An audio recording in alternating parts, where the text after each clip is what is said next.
મારું નામ છે ભૌતિક પટેલ અને આજે આપણે વાત કરવી છે બીજા પ્રકારની ગણતરી માટે બીજા એકમની, જેનું નામ છે મોલાલિટી. હવે આ મોલારિટી અને મોલાલિટી બે શબ્દ તમને ભેગા ન થઈ જાય તેનું ધ્યાન રાખવું પડશે. અહીંયા લખ્યું છે મોલાલિટી, જેની સંજ્ઞા મેં લખી છે નાનો m. મોલારિટી તમે આગળના વિડિયોમાં ભણી ચૂક્યા છો. આ વાત છે મોલાલિટીની. તો ધ્યાન રાખશો કે વ્યાખ્યા શું છે. 1 કિલોગ્રામ દ્રાવકમાં રહેલા મોલની સંખ્યાને મોલાલિટી કહેવામાં આવે છે. 1 કિલોગ્રામ દ્રાવકમાં રહેલા મોલની સંખ્યાને મોલાલિટી કહેવામાં આવે છે, જે સંજ્ઞા સ્મોલ m દ્વારા દર્શાવવામાં આવે છે.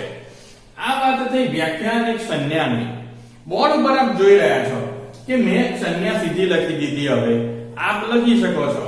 તો મેં અહીંયા મોલાલિટી, અહીંયા મોલારિટી એવું લખેલું છે.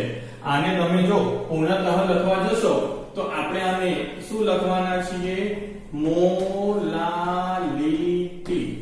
બરાબર છે, મોલાલિટી. અને આપણે આને શું લખીશું? મોલારિટી. તો આ વાત થશે મોલાલિટી અને મોલારિટી. તો આની માટે એવો પણ શબ્દનો પ્રયોગ થાય છે મોલલ, અને મોલારિટી માટે શબ્દ પ્રયોગ થશે મોલર. આ પહેલા ત્રણ મોલર મોલારિટી માંથી, આમાં મોલલ એ રીતે. આ 12મા ધોરણમાં અગત્યનું થઈ પડશે, એટલે જાણકારી રાખવી ખૂબ જરૂરી છે. તો બંનેના તમે સૂત્ર જુઓ ગણતરીના. દ્રાવ્યના મોલ, દ્રાવકનું દળ કિલોગ્રામમાં, દ્રાવણનું કદ લીટરમાં. આ ભેદ છે પરીક્ષામાં, ટેસ્ટમાં કે અત્યારે ક્યાંય ભૂલ ના થાય તેને ખાસ ચકાસી લેજો. દ્રાવકનું દળ કિલોગ્રામમાં, દ્રાવણનું કદ લીટરમાં. એટલે આપણે આની વાત કરીએ છીએ મોલાલિટીની. આ તો તમને બેમાં પરસ્પર ભેદ શું છે તે સમજાવવા લખ્યું છે. તમે લખી રાખશો તો પણ ઘણું સારું કહેવાશે. હું અહીંયા કોઈડેટ ગણાવું છું જે એક્સ્ટ્રા છે. ચોપડીનો દાખલો આપણે ફરી ગણીશું. અત્યારે મારે વાત કરવી છે એક એક્સ્ટ્રા દાખલાની, કે જેવી રીતે મેં તમને આ મોલારિટી શોધતા શીખવાડી, તેમજ આજે મારે તમને મોલાલિટી શોધતા શીખવવી છે. તો એનો પ્રશ્ન તમે જોઈ રહ્યા છો. 4 ગ્રામ NaOH ને 1.5 કિલોગ્રામ દ્રાવકમાં ઓગાળીને દ્રાવણ બનાવવામાં આવે તો આ દ્રાવણની મોલાલિટી શોધો.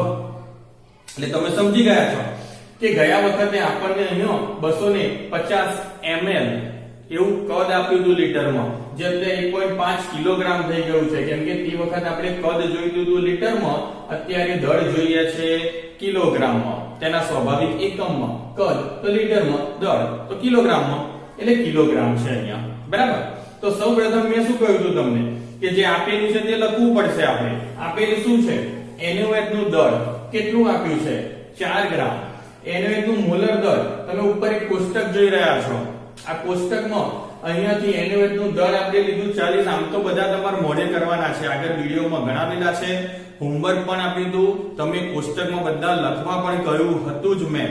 તમે લખી લીધું હશે, મને વિશ્વાસ છે. તો એ જે 40 છે એ આપણે અહીંયા લખ્યા. હવે આપણે લખીએ દ્રાવકનું દળ. દ્રાવકનું દળ, બરાબર ને? તો દ્રાવકનું દળ, હમણાં મોલારિટી હોત તો દ્રાવણનું કદ એવું થઈ જાત ને. એટલે દ્રાવકનું દળ 1.5 કિલોગ્રામ. અહીંયા સમજાવવામાં મારાથી કઈ ઝડપ થતી હોય તો આપ મને WhatsApp પર તરત જણાવશો, તો હું આ જે ભણાવવાની અને જે સ્પીડ જે છે તેને હજી પણ ઓછી કરવા તૈયાર. તમને મુશ્કેલી ન પડવી જોઈએ મિત્રો.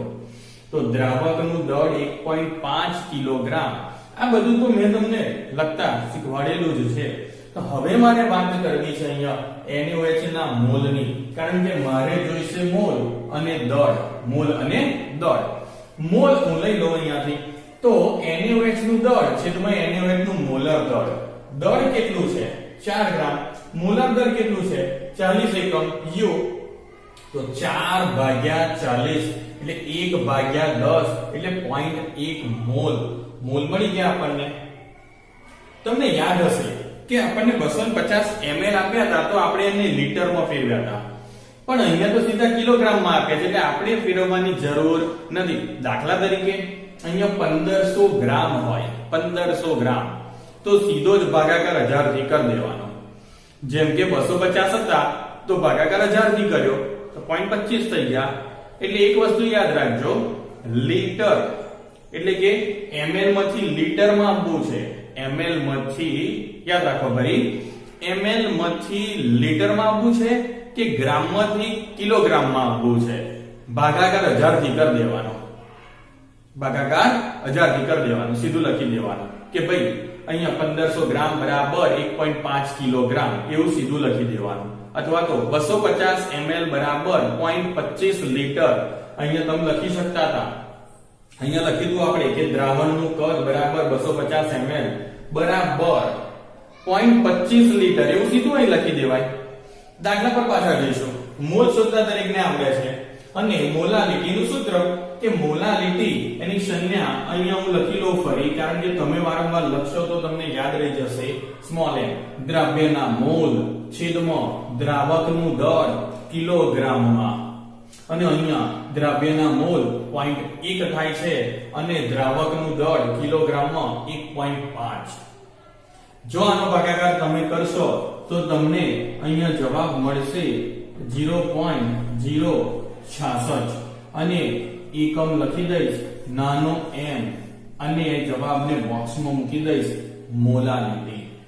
તો જો હું 4 ગ્રામ NaOH ને 1.5 કિલોગ્રામ દ્રાવકમાં ઓગાળું તે દ્રાવણની મોલાલિટી થાય 0.066. હવે તમને ખ્યાલ આવી ગયો હશે, તમે કહેશો પણ ખરા સાહેબ હવે તમે નહીં સમજાવો તો અમને ખ્યાલ આવી ગયો કે અમારે શું કરવાનું છે. પ્રેક્ટિસ કરવાની છે. તો NaOH બધે જ છે ત્યાં સૌપ્રથમ શું મૂકશો? HCl. તો દળ કોનું લેશો? HCl નો. ક્લિયર? બીજો દાખલો શેનો બનાવશો? નાઇટ્રિક એસિડ નો. તો બધે શું લખી દેશો? Nitric acid. અને અહીંયા તમે દળ નાઇટ્રિક એસિડ નું લખશો 63. પછી આગળ દાખલો બનાવશો H2SO4 સલ્ફ્યુરિક એસિડ, તો બધે જ લખશો H2SO4 જે NaOH લખ્યું છે ત્યાં બધે, અને અહીંયા લખશો 98 એટલે અહીંયા લખાશે 98 તે પ્રમાણે. એ તો યાદ છે ને બધું? તકલીફ પડે તો ચોક્કસ જણાવો. પછી NaOH નો દાખલો તો સાહેબે જ ગણી આપ્યો છે આપણને, બરાબર ને? તો હવે KOH પર જઈએ, પોટેશિયમ હાઇડ્રોક્સાઇડ. એટલે બધે KOH કરતા જાઓ અને જ્યાં મૂલ્ય છે 46 ત્યાં મૂકી દો 56. તો અહીંયા આપણે વાત કરી આજે મોલાલિટી એકમ વિશેની. હવે આ દાખલાઓ એટલે કે બોર્ડ પર જોઈ રહ્યા છીએ આપણે કે 3 ને 2 5 દાખલા થયા મોલારિટીના અને 5 થયા મોલાલિટીના. આની પ્રેક્ટિસ તમે ચોક્કસથી કરતા રહેશો. નેક્સ્ટ પોઈન્ટ ની વાત કરવી છે આપણે, ઘનની પ્રવાહીમાં દ્રાવ્યતા. એના પછી વાત કરીશું આપણે વાયુની પ્રવાહીમાં દ્રાવ્યતા, અને અંતમાં વાત કરીશું કે ઘનમાં દ્રાવ્યતા વિશે. એમાં સૌપ્રથમ હું વાત કરીશ ઘનની પ્રવાહીમાં દ્રાવ્યતા વિશે. અહીંયા આપ જોઈ રહ્યા છો કે જો દ્રાવણમાં દ્રાવક તરીકે પાણીનો ઉપયોગ કરવામાં આવ્યો હોય તો આવા દ્રાવણને જલીય દ્રાવણ કહેવામાં આવે છે. પરંતુ જો આપણે દ્રાવણમાં દ્રાવક તરીકે પાણીનો ઉપયોગ ન કર્યો હોય, કોઈ કાર્બનિક દ્રાવકનો ઉપયોગ કર્યો હોય, તો તેથી બનતા દ્રાવણને બિનજલીય દ્રાવણ કહેવામાં આવે છે. કયા કાર્બનિક દ્રાવકનો આપણે ઉપયોગ કરી શકીશું? બેન્ઝીન, ઈથર અને કાર્બન ટેટ્રાક્લોરાઇડ. પોઈન્ટ બીજો, ધ્રુવીય દ્રાવ્ય હોય એ ધ્રુવીય દ્રાવકમાં દ્રાવ્ય થઈ જાય. એટલે કે સોડિયમ ક્લોરાઇડ હોય તો એ પાણીમાં ઓગળી જાય, હાઇડ્રોક્લોરિક એસિડ હોય તો એ પાણીમાં ઓગળી જાય, અને KNO3 પોટેશિયમ નાઇટ્રેટ એનું બીજું નામ છે સુરોખાર, એ પાણીમાં દ્રાવ્ય થઈ જાય. એક MCQ તમને સોલ્વ કરવા આપું છું. KNO3 નું એક બીજું પણ નામ છે, તમારે એ શોધી લેવાનું રહેશે. રાઈટ? અધ્રુવીય દ્રાવ્ય, અધ્રુવીય દ્રાવકમાં દ્રાવ્ય થઈ જાય. એટલે નેપ્થેલિન હોય તો એ બેન્ઝીનમાં ઓગળે અને એન્થ્રેસીન હોય તો એ પણ બેન્ઝીનમાં ઓગળે. હવે બીજો અહીં એક પ્રશ્ન સોર્ટ આઉટ કરવા આપું છું તમને કે બેન્ઝીનનું તમને બંધારણીય સૂત્ર દોરતા તો ભાવે જ છે. હવે તમે નેપ્થેલિન અને એન્થ્રેસીનના સૂત્ર પણ દોરી લો તમારી નોટબુકની અંદર. આ પણ તમારે જાતે શોધવાનું રહેશે. ઓકે. કાર્બનિક દ્રાવ્યમાં હાઇડ્રોક્સિલ સમૂહ ની સંખ્યા જેમ વધારે હોય તેમ આવા પદાર્થોની પાણીમાં દ્રાવ્યતા પણ વધારે હોય. ઉદાહરણ તરીકે ગ્લિસરીન અથવા ગ્લિસરોલ, જેનું અહીંયા મેં સૂત્ર લખેલું છે. અહીંયા પણ હું તમને એક એમસીક્યુ આપું છું કે તમે ગ્લિસરીનનું આઈયુપીએસી નામ શોધી લેજો ને એની બાજુમાં લખી લેજો. રાઈટ. જો દ્રાવ્યની દ્રાવકમાં દ્રાવ્યતા, આ તાપમાનની અસર છે, યાદ રાખજો તાપમાન કઈ રીતે અસર કરે. જો દ્રાવ્યની દ્રાવકમાં દ્રાવ્યતા એ ઉષ્મા શોષક હોય, એટલે કે તમે જો કોઈ દ્રાવ્ય પદાર્થ ઓગાળવાના હોય દ્રાવકની અંદર અને એ ઉષ્મા શોષક હોય, એટલે ઉષ્માનું શોષણ કરતો હોય, તો તાપમાનના વધારા સાથે તેની દ્રાવ્યતા વધે છે. દાખલા તરીકે આપણે બી વાત કરીએ કે ખાંડ પાણીમાં ઓગળવાની બંધ થાય અને જો આપણે એને ગરમ કરીએ તો એની દ્રાવ્યતા વધે, એટલે આપણે બીજી વધારે ખાંડ પણ એમાં ઓગાળી શકીશું. હવે ધ્યાન રાખવા જેવી બાબત કે જ્યારે નોટ લખાવી હતી ત્યારે એક નાની એક મિસ્ટેક છે, કરેક્શન લઈ લેજો. વાક્ય જોઈ લેજો આખું. જો દ્રાવ્યની દ્રાવકમાં દ્રાવ્યતા, મેં બોક્સ બનાવેલું છે, શું લખીશું ત્યાં? ઉષ્માક્ષેપક હોય તો તાપમાનના, અહીંયા આપણે ઘટાડા લખેલું છે, ત્યાં શું લખશો? વધારા સાથે દ્રાવ્યતા ઘટે છે.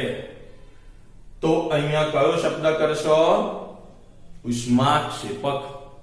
અહીંયા આપણે પેલા ઘટાડા વાળું મોકલેલું છે, પ્લીઝ નાની મિસ્ટેક હતી, કરેક્શનમાં લેજો. અહીંયા ઘટાડા હતું, વધારા કરી દો, વધારા લખવાનું છે ત્યાં, અને અહીંયા ઘટે છે એ બરાબર જ છે. છેલ્લો પોઈન્ટ, એવું દ્રાવણ કે જેમાં આપેલા તાપમાને અને દબાણે વધારે દ્રાવ્ય ઓગાળી શકાય નહીં, તો તેને કેવું દ્રાવણ કહેવામાં આવે છે? સંતૃપ્ત દ્રાવણ કહેવામાં આવે છે. અને આગળનો પોઈન્ટ કે એવા દ્રાવણ કે જેમાં આપેલા તાપમાને અને દબાણે વધારે દ્રાવ્ય ઓગાળી શકાય છે તેને આપણે શું કહીશું? બિન સંતૃપ્ત દ્રાવણ. ફરી એકવાર ધ્યાન રાખજો આગળના વાક્ય માટે. એવા દ્રાવણ કે જેમાં આપેલ તાપમાને અને દબાણે વધારે દ્રાવ્ય ઓગાળી શકાય તેને શું શબ્દ લખીશું? બિન સંતૃપ્ત દ્રાવણ કહેવાય છે. અહીંયા કેટલા વાક્ય બનશે? ટોટલ કેટલી લાઈન બનશે? 4. બે તો આ જ રીતે તમે લખી દેશો. હવે બીજી બે કેવી રીતે લખવાની? આ કોપી પેસ્ટ કરી દો પહેલી લાઈન. બીજી લાઈનમાં પણ અહીંયા સુધી એ નહીં શબ્દ આપણે લખવાનો નહીં. દ્રવ્ય ઓગાળી શકાય છે, દ્રવ્ય ઓગાળી શકાય છે, તેને બિન સંતૃપ્ત દ્રાવણ કહેવાય છે. હું વાત કરીશ આગળના મુદ્દાની. વાયુની પ્રવાહીમાં દ્રાવ્યતા. કોઈ વાયુ જ્યારે પ્રવાહીમાં આપણે ઓગાળીએ તો કઈ પરિસ્થિતિ થાય? દાખલા તરીકે CO2 પાણીમાં, એટલે વાયુ અને પ્રવાહી થઈ ગયું. ઓકે. વાયુમય દ્રાવ્યની પ્રવાહી દ્રાવકમાં દ્રાવ્યતા એ ઉષ્માક્ષેપક પ્રક્રિયા છે, અને વાયુમય દ્રાવ્યની પ્રવાહી દ્રાવકમાં દ્રાવ્યતા એ તાપમાન વધારતા ઘટે છે. એક નિયમ તૈયાર કરી લેજો કે જો પ્રક્રિયા ઉષ્માક્ષેપક હોય તો તાપમાન ના વધારાય, પરંતુ પ્રક્રિયા ઉષ્મા શોષક હોય તો તાપમાન વધારાય. સમજાયો અર્થ તમને? ઉષ્માક્ષેપક પ્રક્રિયાઓ માટે તાપમાનનો ઘટાડો ફાયદાકારક છે અને ઉષ્મા શોષક પ્રક્રિયાઓ માટે તાપમાનનો વધારો ફાયદાકારક છે. લોસ એટેલિયરના સિદ્ધાંત ધોરણ 11 ના. વાયુઓ જેવા કે યાદ રાખજો એમસીક્યુ છે, વાયુઓ જેવા કે H2N2O2 ની દ્રવ્યતા પાણીમાં ઓછી હોય છે, પરંતુ ઇથાઇલ આલ્કોહોલમાં તે વધારે હોય છે. જ્યારે વાયુઓ જેવા કે એમોનિયા અને H2S ની દ્રવ્યતા પાણીમાં વધારે હોય છે, પરંતુ ઇથાઇલ આલ્કોહોલમાં ઓછી હોય છે. પ્રશ્ન એવો પૂછાશે, નીચેનામાંથી કયો વાયુ અથવા કયા વાયુની દ્રવ્યતા ઇથાઇલ આલ્કોહોલમાં વધારે હોય છે અથવા પાણીમાં વધારે હોય છે? તો આપણે અહીંયાથી ઓપ્શન લઈશું. રાઈટ? વાયુમય દ્રવ્યની પ્રવાહી દ્રાવકમાં દ્રવ્યતા એ દબાણ વધારતા વધે છે. એ તો આપણે જાણીએ છીએ કે વાયુ પર સારામાં સારું કયું પરિબળ અસર કરે? તાપમાન કે દબાણ? દબાણ. તો અહીંયા લખ્યું છે આપણે વાક્ય ઘનની ઘનમાં દ્રવ્યતા. અહીંયા બે એમસીક્યુ. જ્યારે ઘન દ્રાવ્ય અને ઘન દ્રાવકના પરમાણુના કદ સમાન હોય તો તેથી બનતા દ્રાવણને શું કહેવાય? વિસ્થાપિત ઘન દ્રાવણ કહેવાય. કયા ઉદાહરણ છે? સ્ટીલ, મોનલ મેટલ, પિત્તળ, બ્રોન્ઝ. આનો અભ્યાસ આપણે વિગતે આગળના એક ચેપ્ટરની અંદર બી અને એફ માં કરવાનો જ છે. હવે અહીંયા આપણે કેટલાક જે બોક્સ બનાવ્યા છે ત્યાંના શબ્દો છે. તો સમાનને બદલે આપણે કયો શબ્દ મૂકવો રહ્યો? મોટો તફાવત. અને વિસ્થાપિતની જગ્યાએ આંતરાલીય. એનું ઉદાહરણ કયું? Tungsten carbide, capital W capital C, tungsten capital W. બરાબર? તો આ વાત થઈ ઘનની ઘનમાં દ્રાવ્યતા વિષયની.